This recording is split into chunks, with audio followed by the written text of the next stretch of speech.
नमस्कार, सच बात news channel में आप सभी दर्शकों का स्वागत करती हूं। आपके साथ मैं हूं पलक श्रीवास।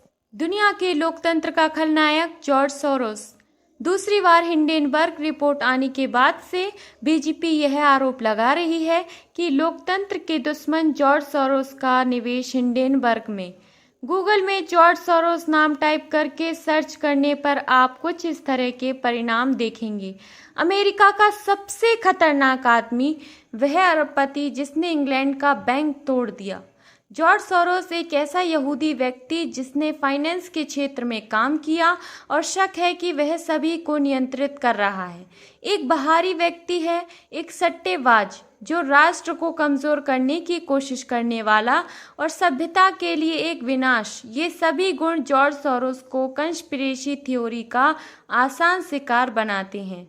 इतने सारे सिद्धांत पर सच्चाई कितनी? जॉर्ज सोरोस का जन्म 1930 के दशक में हंगरी में एक यहूदी परिवार में हुआ था। झूठी पहचान बनाकर खुद को नाजी यातना शिविर में जाने से बचाया और अपने करीबियों की मदद से छिपकर सोरोस लंदन चले गए, जहां उन्होंने अर्थशास्त्र की पढ़ाई की। क्योंकि प्रधानमंत्री को एक दुश्मन की जरूरत थी और निसंदेह उन्हें विदेश से किसी की जरूरत थी।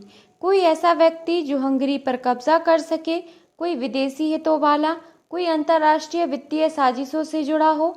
दो सलाहकारों ने तथाकथित सोरोस योजना बनाने में उनकी मदद की।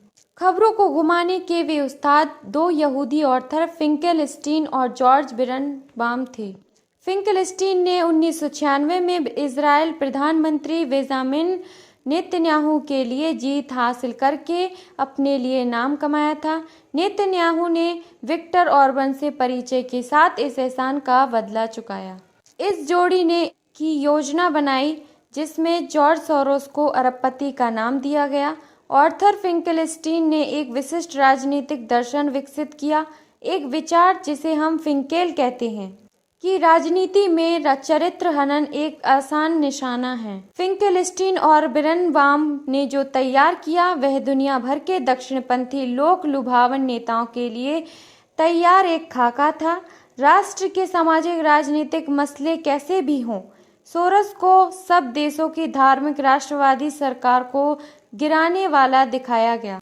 भारत की सत्ताधारी पक्ष, इटली की राष्ट्रीय पार्टी, ब्रिटेन के टोरी नेता और तुर्की के राष्ट्रपति एर्दोगन की भी निगाहें भी ऐसे ही वीआईपी दुश्मन की तलाश कर रही थी। नेगेटिव फैलाया गया कि जॉर्ज सोरोस अपने एजेंडे को आगे बढ़ाने के लिए पूरे यूरोप, एशिया और अमेरिका में पैसा खर्च कर रहा है, जो राष्ट्र राज्य से छुटकारा पाने और बड़े पैमाने पर प्रवासन को प्रोत्साहित करने के लिए है। फॉक्स न्यूज़ ने कहा कि सोरोस अमेरिकी आबादी को विदेशों से लोगों के साथ बदलने की कोशिश कर रहा था। सोरोस का यह कार्यक्रम कम से कम पिछले 15 वर्षों से साथ में उन समाजों को अधिक खतरनाक, कम लोकतांत्रिक बना रहा है। संयुक्त राज्य अमेरिका में ये साजिश सिद्धांत पहले की तुलना में अधिक शक्तिशाली और सर्वव्यापी हैं, पर इन साजिशों सिद्धांतों का अंत नजर नहीं आ रहा है।